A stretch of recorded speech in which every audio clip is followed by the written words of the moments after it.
mesdames et messieurs, soyez les bienvenus à ce rendez-vous d'information. Voici les titres sommaires de ce journal.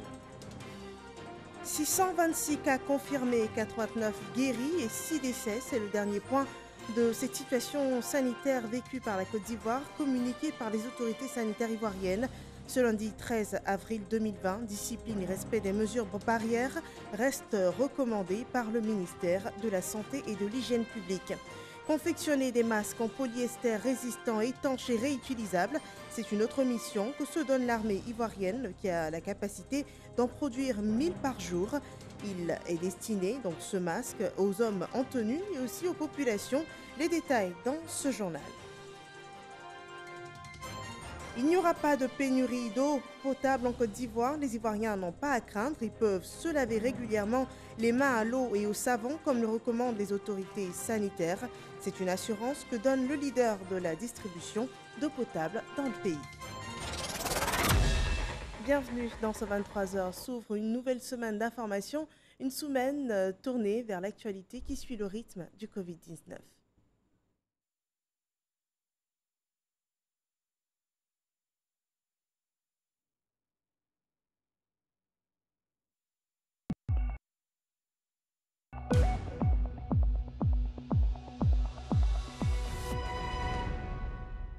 La Côte d'Ivoire enregistre 52 nouveaux cas d'infection à Covid-19 sur 260 échantillons prélevés, ce qui porte à 626 le nombre total de cas confirmés dans le pays.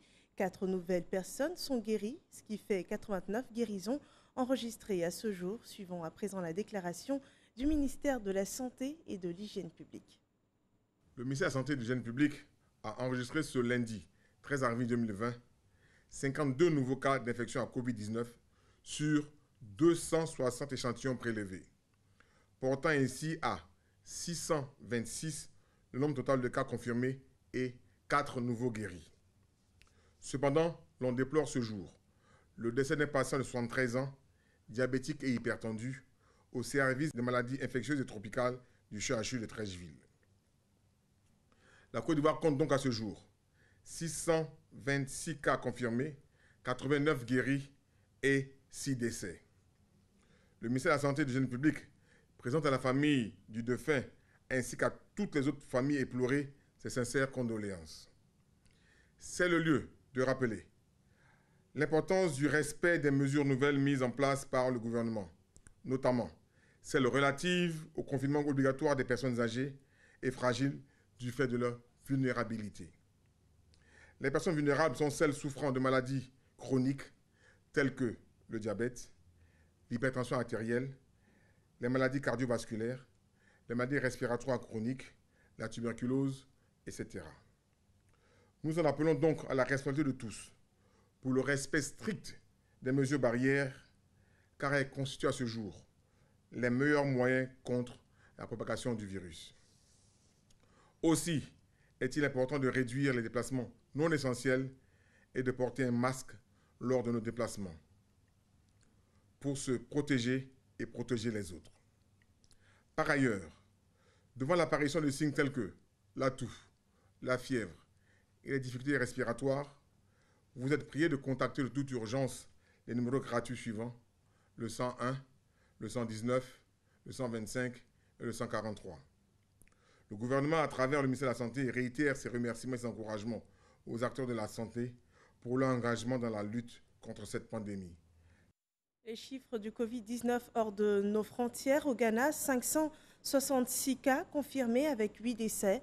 Au Burkina Faso, 497 cas confirmés avec 27 décès. Au Mali, 105 cas confirmés avec 9 décès. Au Bénin, 35 cas confirmés avec 1 décès. Au Nigeria, 323 cas confirmés avec 10 décès. En Afrique, donc le total s'élève à 15 767 personnes touchées par cette pandémie. Et dans le reste du monde, en Europe, le continent européen enregistre 886 862 cas confirmés. En Asie, 327 558 cas confirmés. L'Amérique du Nord, également touchée par ce virus, enregistre 618 175 cas confirmés. pour un total de 1 883 119 cas confirmés et 117 569 décès à travers le monde. Ce lundi de Pâques, il s'est tenu comme d'habitude le point presse du gouvernement sur l'évolution de la crise sanitaire. Depuis le dépistage du premier cas de Covid-19 dans le pays, au moins 3000 échantillons de cas suspects ont été prélevés. La prise en charge des cas positifs fait observer un grand nombre de guérisons et un faible taux de mortalité. Le ministère de la Santé invite tout de même les populations à rester vigilantes en appliquant les mesures barrières. Mahama Traoré revient sur ce point presse. Si la maladie à coronavirus Covid-19 continue de se propager en Côte d'Ivoire, le dispositif de riposte enregistre cependant des satisfecits. Malgré la tendance à la hausse du nombre de cas positifs au Covid-19, on note une augmentation progressive du nombre de patients guéris et un faible taux de létalité, c'est-à-dire de décès, dans 2 sujets jeunes. C'est le lieu ici de féliciter le personnel de santé pour son courage et son dévouement. Le défi à relever au stade actuel d'ascension de la pandémie en Côte d'Ivoire est d'abord de contenir la pandémie dans le Grand Abidjan, mais également de limiter sa propagation à l'intérieur du pays en adoptant les mesures barrières annoncées par le gouvernement. Ces mesures nous concernent tous, surtout les jeunes plus exposés au Covid-19 et par conséquent constituent de potentielles sources de propagation par leurs habitudes ou comportements. Pour rappel, la prise en charge des cas liés à la maladie à coronavirus est gratuite. Une centaine de personnes ayant été en contact avec les malades restent pour l'heure confinées à l'INJS de Marcory. L'état d'urgence provoqué par cette crise sanitaire en est à sa 3e semaine de mise en œuvre. Le porte-parole de la police nationale déplore toutefois le nombre croissant d'individus interpellés pour non-respect du couvre-feu. De plus en plus de braquages de domiciles et d'autres sites de travail se font aujourd'hui tant à Abidjan qu'à l'intérieur du pays. Mais si nous arrêtons de distraire nos forces dans des questions de respect, donc justement des mesures portant couvre-feu, vous comprenez que l'essentiel de nos forces va certainement s'atteler aux mesures de la police de proximité qui va donc gagner en ampleur en faisant barrage à ces kidams de mauvais acabit. La police nationale dit se tenir à la disposition des populations au numéro vert que sont le 100 et le 111. Les forces armées très engagées, comme toutes les nations d'ailleurs, dans cette lutte contre le Covid-19. En plus d'assurer la sécurité des personnes et des biens, elles ont entrepris de confectionner des cache-nez faits de polyester. Ils sont résistants et réutilisables. Nous en parlons avec Abou Sanogo. Général des armées, magasin central du commissariat des armées, un dispositif de lavage des mains pour tout visiteur. Nous sommes à l'atelier couture de l'état-major des armées. Il est chargé de la confection d'uniformes des officiers généraux, des officiers supérieurs, des sous-officiers et des militaires du rang. Outre cette mission, on fabrique ici des cache-nez.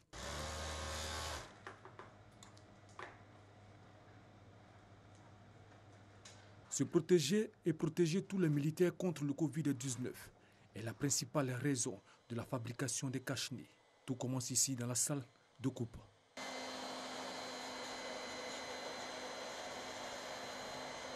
Puis nous arrivons à la salle de production. Sous la supervision du maître tailleur, le personnel, composé essentiellement de militaires, est à la tâche pour une grande production de cache-nez. Ici, nous sommes dans la salle de production. Nous avons 1000 pièces le jour. Ce sont des masques de qualité qui sont réutilisables. Voilà. C'est-à-dire que vous pouvez les porter, au bout de 2 jours, vous pouvez les relaver et les remettre encore. Et c'est fait à base de polyester. Voilà, une matière qui est résistante et qui ne permet pas aux microbes de traverser, n'est-ce pas, le masque. À la division santé et action sociale des armées, on rassure. Il y a des essais qui ont été faits avec certaines méthodes que nous connaissons. Et il n'y avait pas que des médecins dans ce comité, il y avait des pharmaciens, des vétérinaires, des chirurgiens dentistes. On a tous donné notre avis pour cette matière. Avec ces masques, les forces armées prennent leurs dispositions pour freiner l'avancée de la pandémie à coronavirus.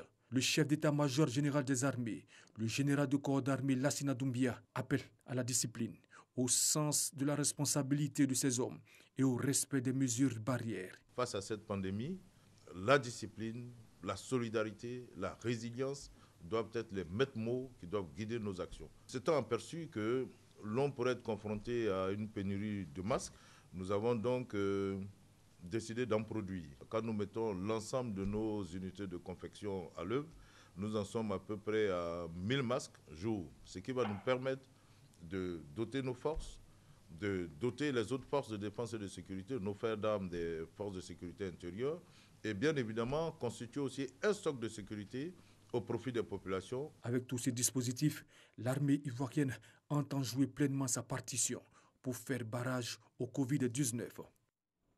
Très belle initiative de l'armée ivoirienne qui participe activement à cette lutte mondiale contre le Covid-19 et en cette saison de crise sanitaire mondiale.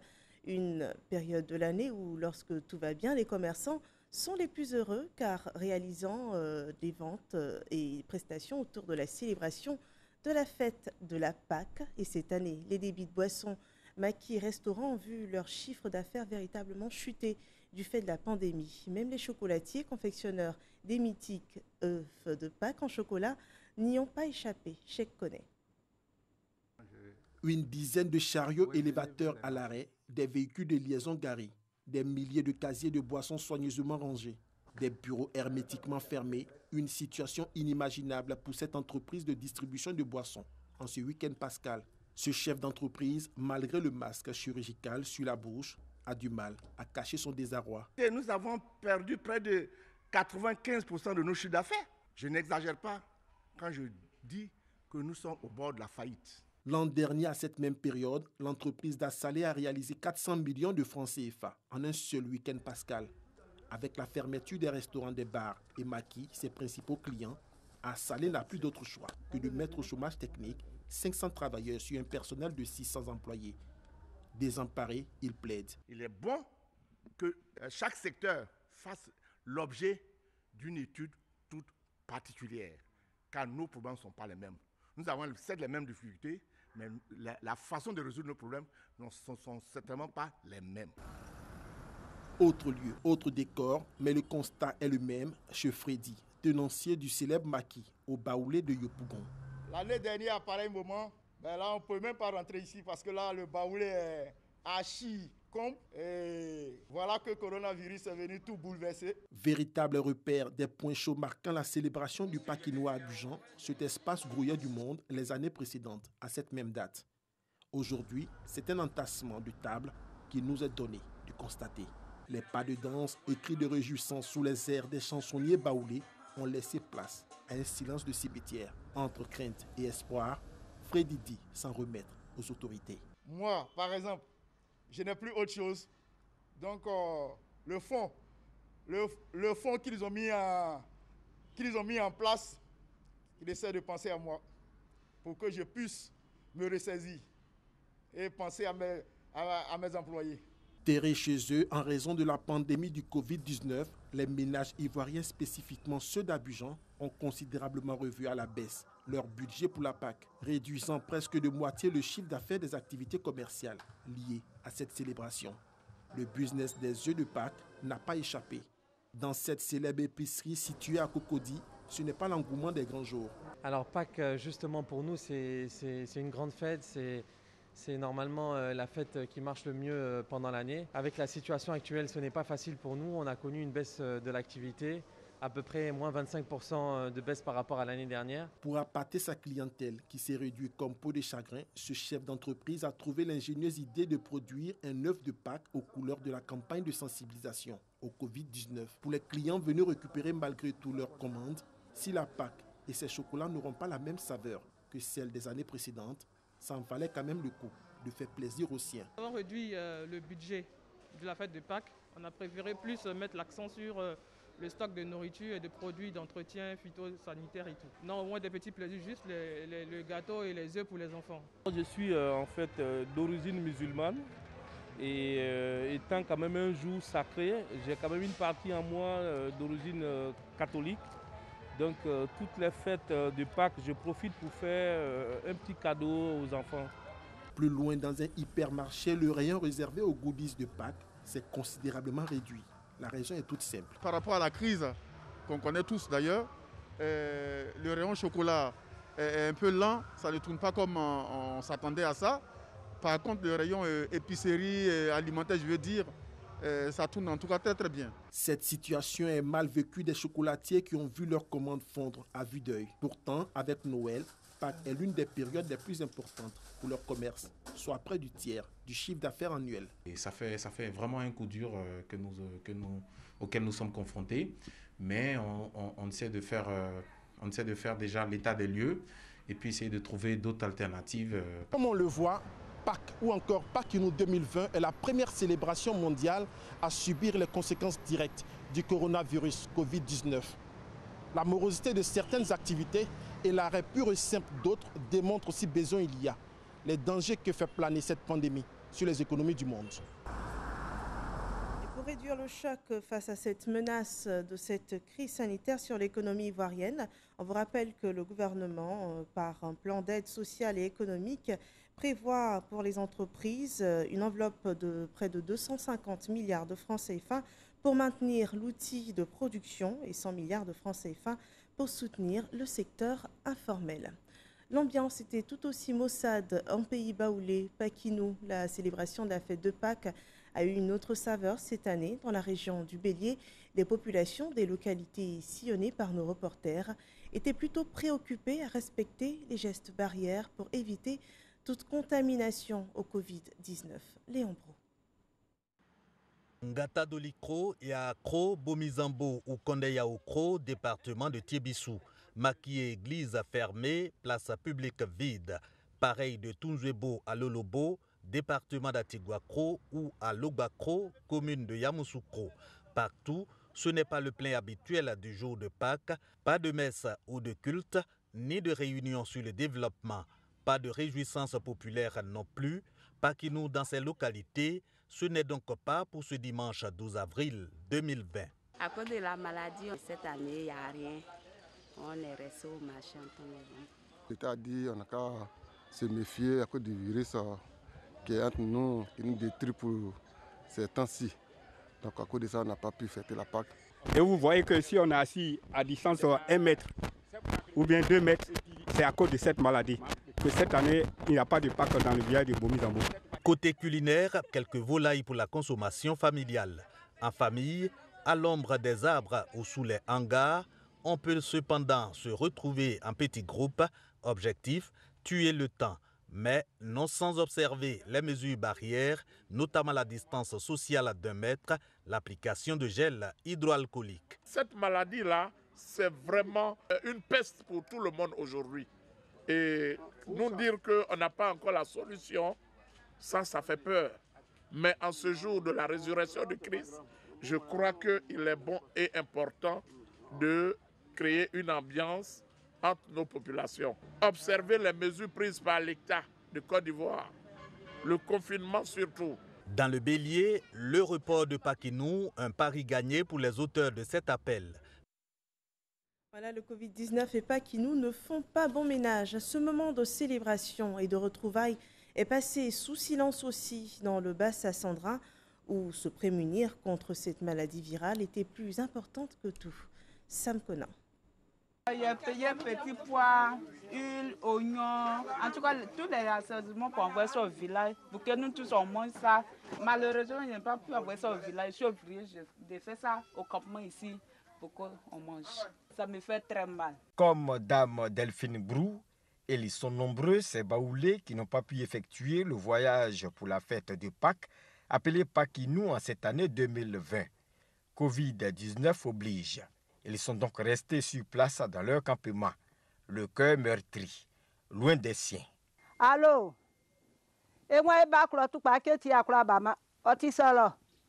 Nous voulons venir au village, mais à cause de la maladie coronavirus, nous n'avons pas pu effectuer le voyage.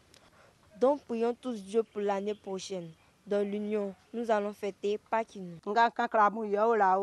Restés sur place, les chefs des campements baoulés multiplient les rencontres de sensibilisation pour expliquer aux paysans les raisons de l'annulation des Paquinou 2020, comme ici à Konakro et à Petit Pedro.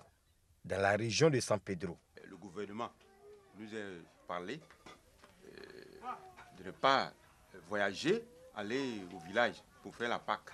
C'est pourquoi nous sommes restés. La santé d'abord. Si nous avons la santé, que cette maladie-là, que l'État de Côte d'Ivoire a pu lutter, que c'est parti, l'année prochaine, on peut aller en Pâques. Un émissaire du ministre Amédée Kouakou, qui nous a rejoints, a apporté le message de sensibilisation aux paysans dans la lutte contre la propagation de la maladie à coronavirus. On leur a dit, désormais, quand ils veulent boire le bangui blanc, pour plus, ils vont se servir avec un seul gobelet. Quant à la nourriture, on leur a dit de ne plus manger ensemble. On a demandé d'arrêter tout ça et ils ont compris. Pakinou 2020 manquait du fait du Covid-19. Toutes les prières à Dieu pour bouter hors du pays cette maladie pour un Pakinou 2021 réussi. Voilà, Pakinou 2020 annulé pour préserver la vie avant toute chose. L'une des mesures restrictives contre le Covid-19, c'est bien le lavage régulier des mains au savon et à l'eau potable. Et si cela est pratiqué au même moment et partout, devrions-nous nous attendre à une pénurie d'eau partout en Côte d'Ivoire? Ces professionnels de la distribution en eau potable vous répondent dans ce reportage de Noël Gagnon. L'eau, source de vie, c'est connu. Elle a acquis une valeur économique et marchande depuis qu'elle a cessé d'être un don du ciel. L'histoire récente de la Côte d'Ivoire a mis en lumière le niveau d'investissement consenti pour mettre le pays à niveau. Cela au regard de la consommation domestique des Ivoiriens. Donc la consommation d'eau potable en litres par jour par habitant, c'est varie entre 30 et 90, voire même 100. Et dépend du standing de l'agglomération concernée. Dans les zones rurales, on n'est pas loin des 30, ça va souvent jusqu'à 50 par moment. Mais au niveau d'Abidjan, dans les quartiers haut standing, on monte jusqu'à 90-100 litres par jour par habitant. À cette consommation journalière, il faut associer les mesures barrières avec le lavage des mains, le sport le plus pratiqué actuellement avec la survenue de la pandémie du coronavirus. Conséquence, l'eau protège aussi la vie. Avec cette nouvelle nature, une interrogation habite les consommateurs. Aurons-nous l'eau, assez d'eau pour notre consommation quotidienne et pratiquer en tout temps et en tout lieu le lavage des mains? Le ministère de l'Hydraulique, sur instruction du gouvernement, fera en sorte que l'eau soit disponible dans tous les ménages. Réconcilier le discours avec les réalités du terrain et rassurer davantage les Ivoiriens nous a conduit à la source. Sur Abidjan, on a une quinzaine d'usines qui alimentent la ville. Et ces usines-là utilisent l'eau de la nappe. La nappe d'Abidjan, c'est une nappe qu'on trouve autour d'une centaine de mètres dans le sol. Et c'est protégé par beaucoup de couches d'argile avant qu'on y accède. Et ces forages-là envoient les eaux vers ces 15 usines. Et ces 15 usines assurent le traitement et ensuite la distribution est faite sur l'ensemble de l'agglomération d'Abidjan. À l'intérieur, on a un mix des deux. La source est rassurante. Le mode de supervision et de surveillance de la distribution le sont aussi. Ici, ce qu'on apporte aujourd'hui comme, je dirais, amélioration sur l'ensemble du système, c'est qu'on surveille d'abord davantage toutes les installations, en commençant par les usines, et même dans certains endroits sur le captage, c'est-à-dire les différents forages. On a ici le suivi des débits sortis usine, qu'on connaît habituellement, donc s'il y a des variations, on le sait, avant même que le client ne soit informé. Et en plus de ça, sur le petit réseau, on a tout ce qui est pression et même qualité d'eau. Mais, et la qualité de l'eau? Je peux vous assurer que quand vous prenez l'eau au robinet, c'est un ensemble de processus. Et dans ce processus-là, par exemple, on utilise des produits de traitement. On utilise des produits qui permettent de sécuriser l'eau contre toute infection en cours de distribution. Pour cette qualité, des dispositions ont été prises en amont. On a déjà senti depuis le mois de décembre en Chine. Donc au niveau de Sodeci, on a anticipé avec nos fournisseurs pour sécuriser notre approvisionnement en produits de traitement. On a à peu près pour 90 jours de produits de traitement. En plus, on a des accords avec nos fournisseurs pour aller plus loin que les 90 jours. On a aussi mis en alerte le personnel. Le personnel est prêt pour travailler même dans les conditions les plus difficiles pour qu'on puisse assurer la continuité de service de l'eau potable à nos concitoyens. Seulement voilà, l'eau, source de vie, aujourd'hui protectrice de la vie, est menacée dans ses fonctions par nos comportements quotidiens, d'où l'appel à sa gestion civique et rigoureuse par tous et chacun. Si on tire beaucoup sur la corde seul, ça empêche d'autres d'avoir un niveau de satisfaction intéressant. Donc c'est une ressource, la nappe, ce n'est pas éternel. On l'utilise, on va l'utiliser dans cette période-là et après. Mais il faut être, on peut dire, responsable, éco-responsable en utilisant de l'eau. L'aménagement des ventures est utile pour le bien-être, pour la beauté des cités. Mais autant le faire par exemple avec des plants qui peuvent être enlevés aisément, parce que quand c'est fait avec soi, comme on voit le cas, des pavés et du béton, on perd plus de temps à intervenir. Notons que le taux de couverture actuel national est évalué à plus de 80%. Une autre mesure restrictive à respecter, c'est la distanciation sociale. Elle exige de garder une distance d'au moins 1 mètre entre chaque individu. Cette mesure de prévention est entrée dans nos habitudes depuis l'apparition de la maladie à coronavirus. Comment est-elle pratiquée sur le terrain? Petite visite dans les ménages, commerces et transports en commun pour en avoir la réponse. Et c'est avec Didier Nguessan. Venus faire leurs courses, ces clients doivent garder la distance d'1 mètre avant de se soumettre au lavage des mains. La distanciation sociale est une des mesures de prévention du coronavirus. À l'intérieur du supermarché, sa mise en œuvre est visible par ses marquages au sol. Les clients s'y accommodent tant bien que mal. Le gestionnaire du centre commercial rappelle certains clients à l'ordre. Il arrive souvent que certains clients ne s'aperçoivent pas trop de ce, mais nous les rappelons à l'ordre, juste les rappeler à l'ordre pour dire qu'il faut les 1 mètre. Souvent ils disaient excusez-nous, nous avons oublié. Ce autre supermarché rappelle le message à l'entrée des rayons. On essaie quand même de rappeler à l'ordre chaque client pour leur dire écoutez, il faut observer une distance d'1 mètre. C'est pas toujours facile, mais on est toujours derrière eux pour mettre cela en place. Les clients sont réceptifs aux instructions. C'est pour notre bien-être, puisque on sait qu'au préalable, il n'y avait pas ça. Donc c'est nécessaire de respecter cela, puisque actuellement, avec la maladie, le Covid-19, il faut prendre ces précautions-là pour que tout le monde soit en bonne santé. Les distances de 1 mètre sont bien respectées. On se sent en sécurité ici. Dans le transport en commun, la Sotra sensibilise ses passagers. Au terminus, ce haut-parleur rappelle le message de distanciation sociale en français et en langue locale. Le sol est également marqué pour le respect de la distance entre passagers. Ce bus à destination de Cocody-Angré embarque 35 passagers. Sur le trajet, le conducteur ne pourra prendre que 15 autres passagers, la capacité maximale autorisée étant de 50 personnes. Si les supermarchés et la Sotra s'adaptent à la distanciation sociale, quelle est la situation dans les cours communes? À Bobo-Sagbé, dans cette cour d'une dizaine de portes, les habitants ont adopté les mesures de prévention. Il faut garder la distance tout en ne fragilisant pas la fraternité qui définit ce type d'habitat. Entre nous, on essaie de respecter, comme vous voyez, on essaie de respecter un peu la mesure parce que c'est une épidémie qui touche tout le monde. Donc on ne sait pas qui a ça, donc on essaie de faire avec. Cette mesure, comme ça n'atteint pas notre fraternité, on peut se mettre à 1 mètre et puis on cause comme avant, on peut même jouer mais sans se toucher. Vous savez déjà que par définition, une coupe commune, déjà c'est la fraternité. C'est pas du tout facile. Mais on essaie tant bien que mal à respecter quand même les distances. Comme nous on a la chance que la cour est un peu grande, donc on essaie de mettre quelques écarts, mais il faut dire que ce n'est pas trop facile. Cour commune voisine, même chaleur humaine. Malgré les liens sociaux, les habitants observent le respect d'1 mètre entre eux. Avant, on était vraiment ensemble et maintenant avec la maladie, on fait quand même 1 mètre. Quand on se réveille matin, on se dit bonjour à distance. Il y a des moments quand même on est ensemble, mais pas trop collés. On respecte quand même ce que les gens ont dit pour éviter un peu la maladie. Quand le te parle, tu lui dis à champion, attends un peu. Parler un peu la distance. On va pas savoir parler, lui il voit la télévision. C'est soit des maladies. Donc, sinon c'était pas soit des maladies.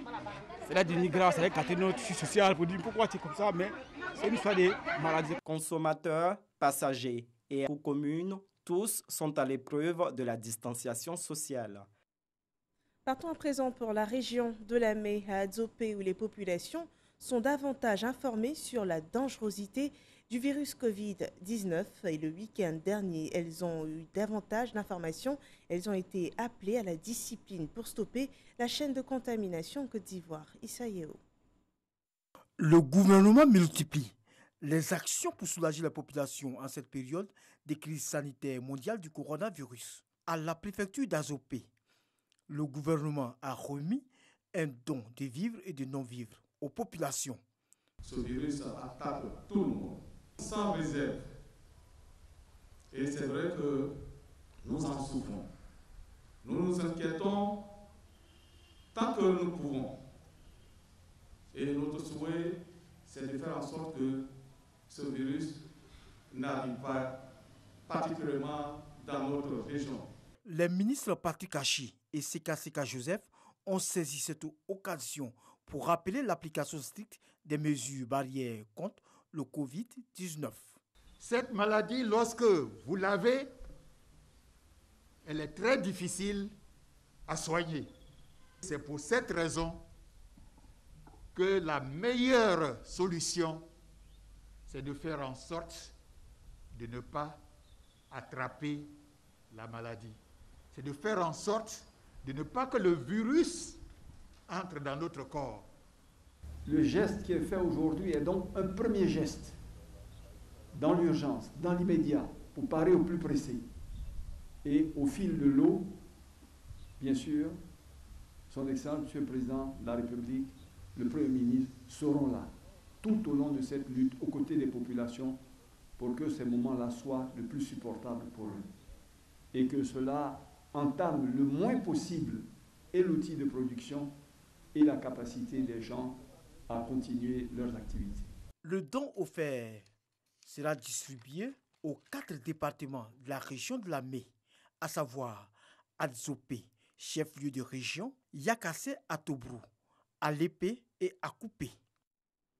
Le corps médical, fortement sollicité ces dernières semaines, reçoit un soutien du matériel médical et d'hygiène, des produits laitiers, un don d'une valeur de 25 millions de francs CFA offert donc au personnel soignant et réceptionné par le ministre ivoirien de la Santé et de l'Hygiène publique, Eugène Akaouélé. Cheikh Koné nous en dit davantage.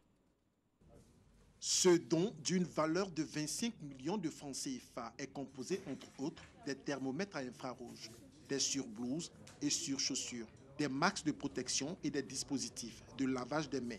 En plus de ces fournitures médicales, Friesland Campina, l'entreprise donatrice, a offert un important lot de ses produits laitiers.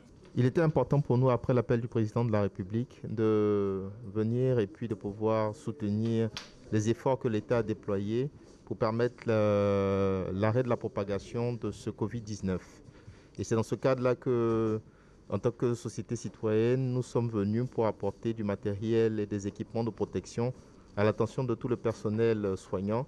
Ces gens-là qui sont au devant de la lutte contre le Covid-19, qui chaque jour permettent d'identifier les patients qui sont malades, qui permettent de pouvoir les traiter, qui permettent de pouvoir les guérir. La contribution de cet industriel aux actions de lutte contre la pandémie Covid-19 est fort appréciée par le ministre de la Santé et de l'Hygiène publique. Des entreprises ivoiriennes ou des entreprises étrangères installées en Côte d'Ivoire nous appuient les efforts du gouvernement, qui lui-même, en décidant d'un budget important de 95 milliards et quelques, au titre de son plan de riposte contre Covid-19, a donné le coup d'envoi. Je pense que ce n'est peut-être pas pour rien aussi qu'on appuie le gouvernement, parce que le gouvernement a donné le top départ en faisant le maximum pour pouvoir faire face à la propagation de cette maladie. C'est le 11 mars dernier que la Côte d'Ivoire a enregistré son premier cas confirmé de la maladie à coronavirus. Face aux difficultés qu'entraîne cette crise sanitaire, les acteurs du secteur du vivrier ivoirien s'engagent à établir un plan de travail pour un meilleur approvisionnement des marchés sur toute l'étendue du territoire. L'Office d'aide à la commercialisation des produits vivriers, l'OCPV, a rencontré pour cela les acteurs du vivrier de Côte d'Ivoire. Le point de la réunion avec Sephora Zeki.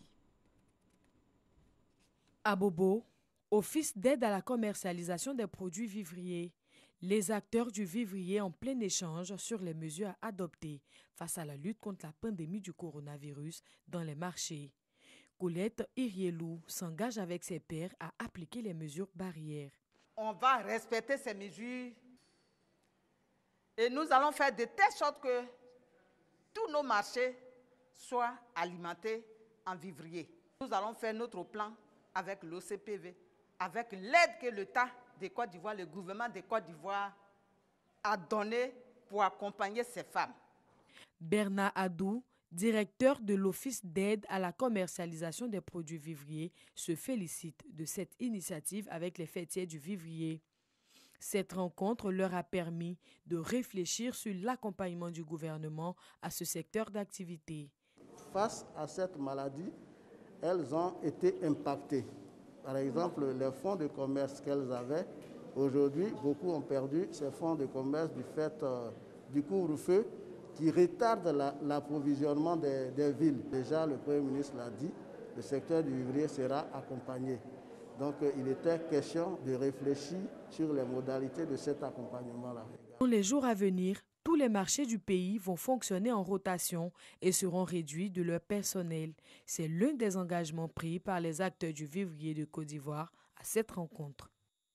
L'actualité hors de nos frontières en République démocratique du Congo, 2 cas de décès liés à la fièvre hémorragique Ebola reportent la proclamation de la fin de l'épidémie prévue ce lundi 13 avril. Au moins 42 jours seront donnés pour proclamer ou pas cette fin de l'épidémie en RDC.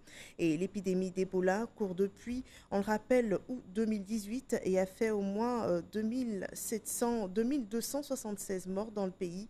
Et comme le reste du monde et de l'Afrique, ce pays est également touché par la pandémie de Covid-19 avec 234 cas pour 20 décès.